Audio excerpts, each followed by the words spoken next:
In this video, I'm going to talk about potassium and how that impacts our kidneys. And all this is being regulated by our kidneys. So they're going to regulate that excretion of potassium just to maintain that homeostasis. Like I said, our bodies like to keep our blood levels very tight. And so if we increase our potassium intake, we'll excrete more in our urine. If we decrease our potassium intake, we'll excrete less. And most of the potassium that we're excreting is through urine, like 90%, only like 10% is through stool. Very little is lost through sweat. And because our kidneys are the main organs regulating this mineral, I do often get a lot of questions about what if is there any issues that someone could experience, like kidney issues if they're increasing their potassium intake?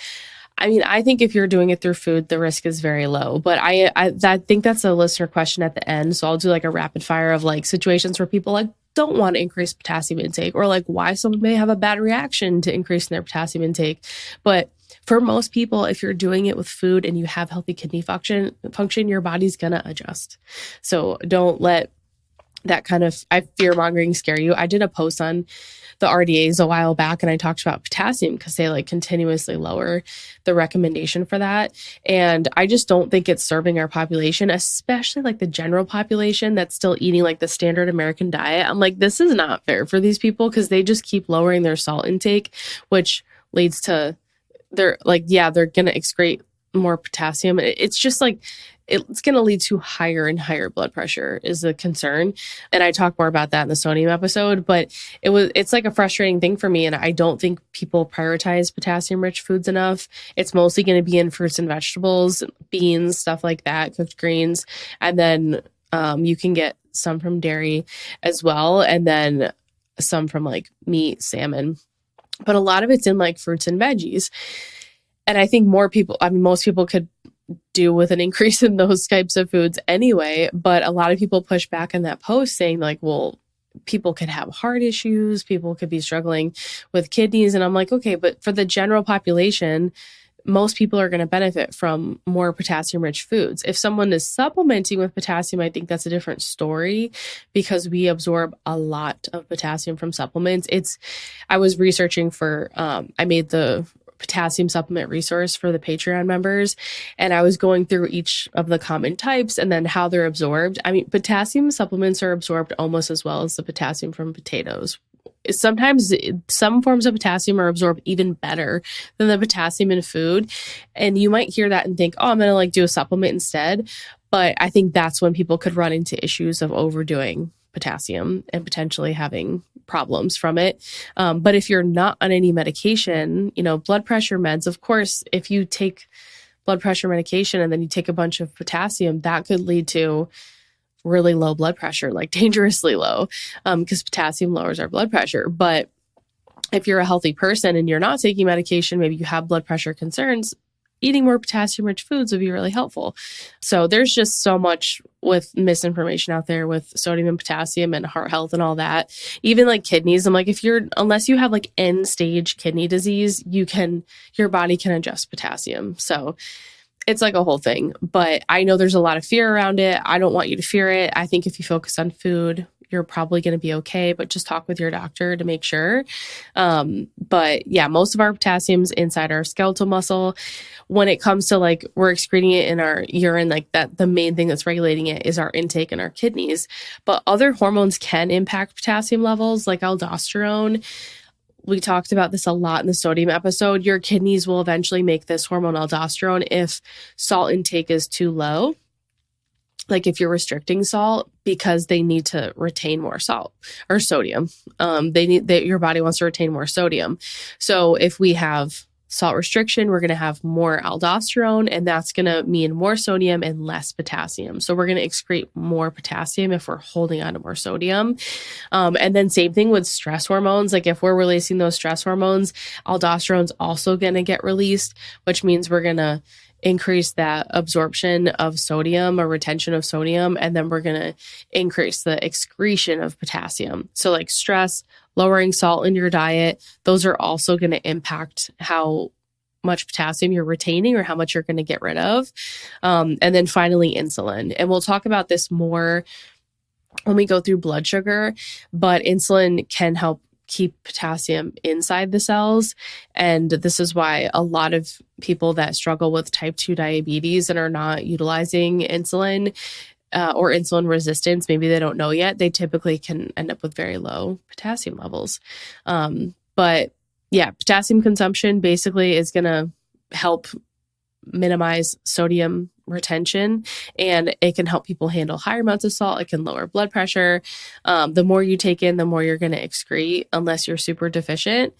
And yeah, that's pretty much it for how our kidneys and our hormones are regulating potassium. Oh, and I thought this was like a very interesting note. There's a study that shows with zero potassium intake, serum potassium, so like your blood levels, can reach deficient levels from 3 to 3.5 in about a week. But if someone increased their potassium intake to like 10 to 15,000 milligrams a day, which is a lot of potassium, it barely raised their potassium blood levels because your body, as you intake more, your kidney is going to excrete more in the urine.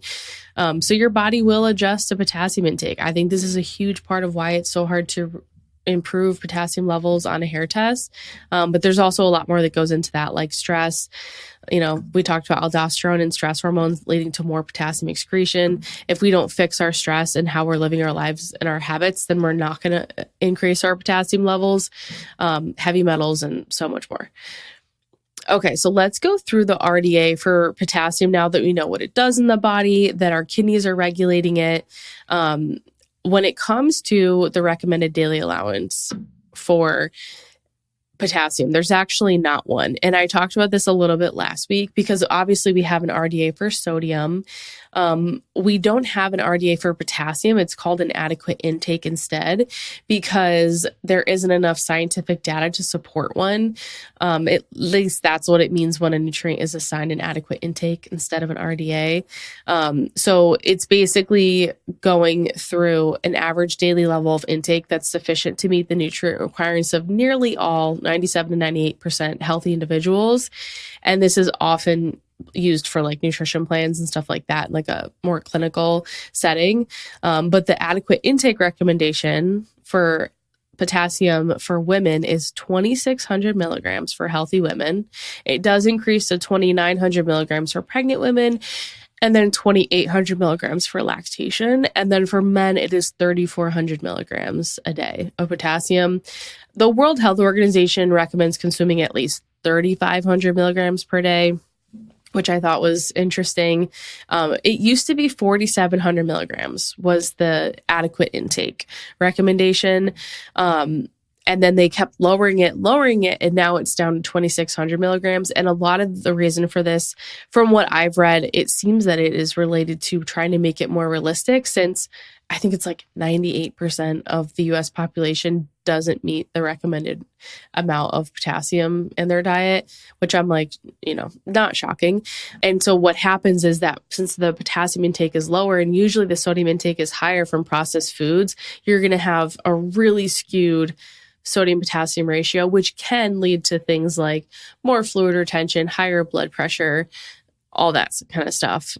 So I do understand where the concern is when it comes to like sodium and blood pressure, but I think a lot of it, the issue is that we're not getting enough potassium in, and now we're not really recommended to take in more. So I'm like, what incentive do people have? And then if we break it, I did have a note on, I thought this was interesting because a lot of people ask me about kids and they're like, how much is recommended for kids? Again, it's still adequate intake. It's not an RDA, but from birth to 6 months, it's 400 milligrams. From 7 to 12 months, it's 860 milligrams.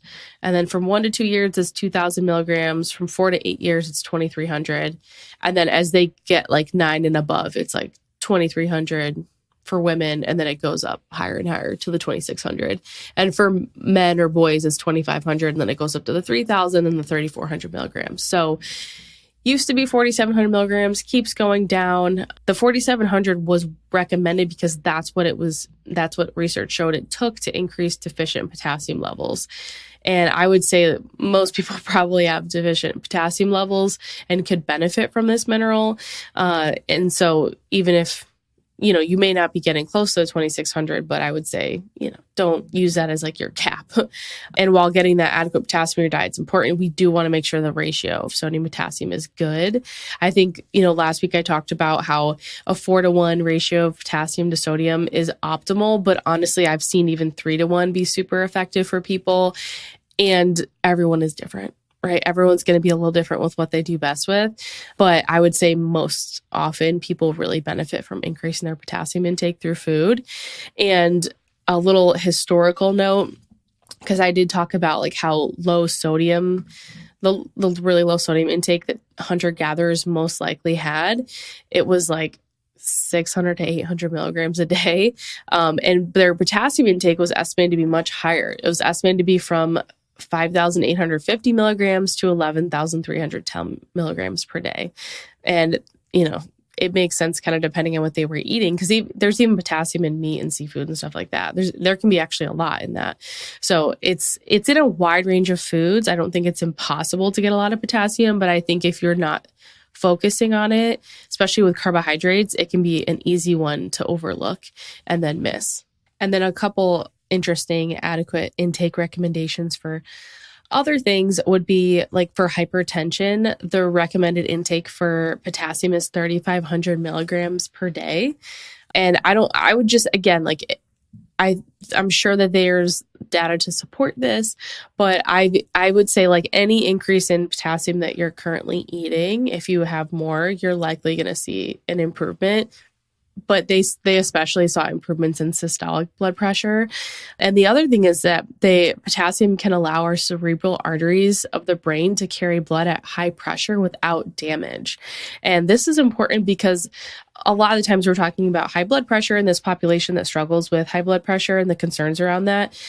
A big part of that is that they are at a higher risk of stroke, and especially if we add diabetes to that picture. So increasing potassium intake could reduce that risk for stroke, which I thought was really interesting. So the RDA for hypertension, high blood pressure, 3,500 milligrams per day. Again, even if you increase by like 1,000 milligrams, you'll probably see some improvement there.